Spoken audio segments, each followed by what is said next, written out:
नमस्कार, मैं हूं आपके साथ कंचन भारद्वाज। स्वागत करती हूं आपका वन इंडिया हिंदी भी।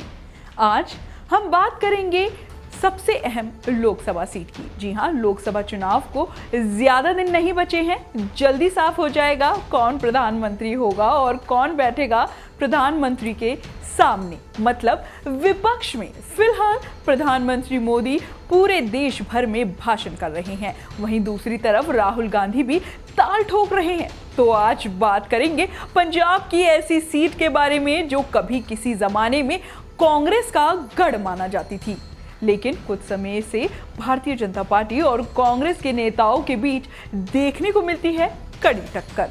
यहाँ से सांसद हैं विजय सापला, तो आइए जानते हैं सांसद सीट के इतिहास के बारे में।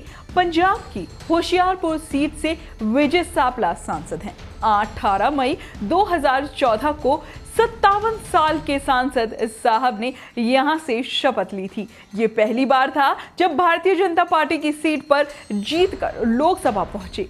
साल 2014 के चुनाव में यहां से विजय सापला को 3,46,643 वोट मिले थे। वहीं दूसरे नंबर पर रही थी कांग्रेस पार्टी के महेंद्र सिंह, जिन्हें 3,33,100 वोट मिले थे।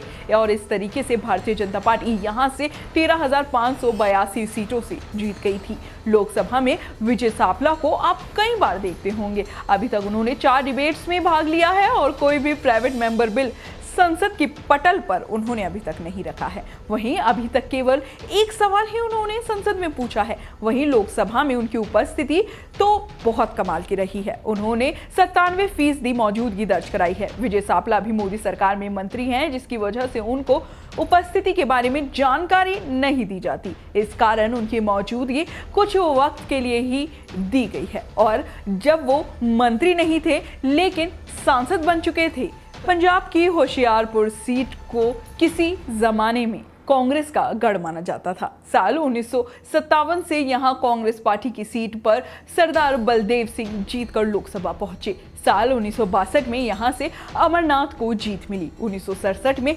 भारतीय जनसंघ के जय सिंह यहां से जीते। 1967 में ही दोबारा चुनाव हुए और इंडियन नेशनल कांग्रेस के रामकृष्ण गुप्ता जीतकर लोकसभा पहुंचे। 1971 में दरबार सिंह को जीत मिली। वहीं 1977 में भारतीय लोकदल की सीट से चौधरी बलबीर सिंह जीत गए। साल 1980 में इंडियन नेशनल कांग्रेस के ज्ञानी जेल सिंह यहां से जीते। ये वही ज्ञानी जेल सिंह है जो बाद में देश के राष्ट्रपति बने। किसी जमाने में इंदिरा गांधी का खास भी इन्हें माना जाता था। साल 1984 में कमल चौधरी चुनाव जीते, जो 1991 तक कांग्रेस के सांसद रहे। 1996 में यहां से काशीराम जीते, वो बहुजन समाज पार्टी की सीट से चुनाव लड़ रहे थे। 1998 में कमल चौधरी भारतीय जनता पार्टी की सीट से चुनाव जीते। साल 1999 में चरणजीत सिंह सैनी को कांग्रेस की सीट से जीत मिली। साल 2004 में भारतीय जनता पार्टी के अविनाश राय खन्ना जीते। 2009 में